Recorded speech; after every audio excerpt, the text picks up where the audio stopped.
আজকে আমরা বানাবো ভেটকির কাঁটার ঝাল। শুনে কেমন লাগছে বলুন? কিন্তু মাছ নয়, বিয়েবাড়ির সিজন তো, ভেটকির ফিলে বিক্রি হয় ফিশ ফ্রাই, ফিশ ফিঙ্গারের জন্য। আর কাঁটার অংশটা আলাদাভাবে কেজি দরে কিনতে পাওয়া যায়। এই ভেটকির কাঁটা দিয়েই বানাবো কাঁটার ঝাল। কাঁটার ঝালের জন্য কাঁটা নিয়ে নিয়েছি।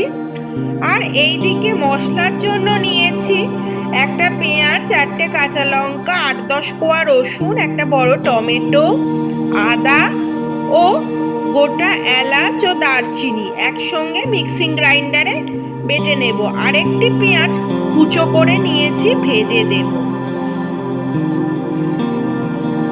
একটু ঝাল ঝাল করেই বানাবো এই ভেটকির কাঁটা চচ্চড়ি।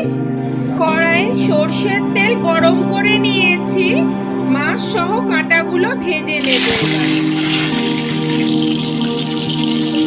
এক পিঠ ভাজা হলে এবার উল্টাবো। দেখতে পাচ্ছেন কাঁটাগুলোর সাথে মাছও একটু আছে।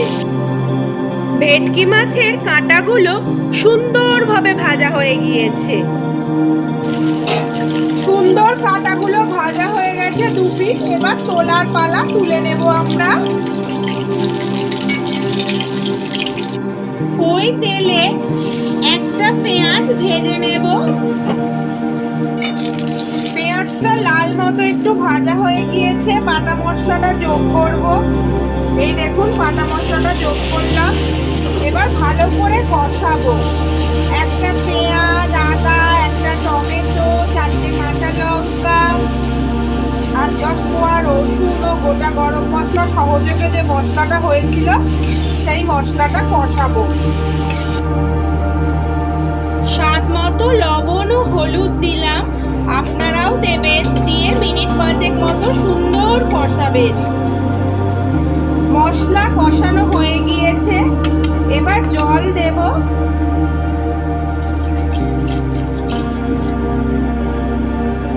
এক চামচ মতো কাশ্মীরি চিলি পাউডার যোগ করলাম, রংটা হবে। ভেটকির কাঁটাগুলো যোগ করলাম, ভেজে রাখা ভেটকির কাঁটাগুলো দিয়ে দিলাম। এবার 1 ফুট দিলেই নামিয়ে নেব। মিনিট 5 মতো একটু ফুটিয়ে নিয়েছি। দেখুন গা মাখা হয়ে এসেছে এবং সুন্দর একটা গরম মশলার গন্ধ ছাড়ছে। তৈরি সুস্বাদু ভেটকির কাঁটার ঝাল।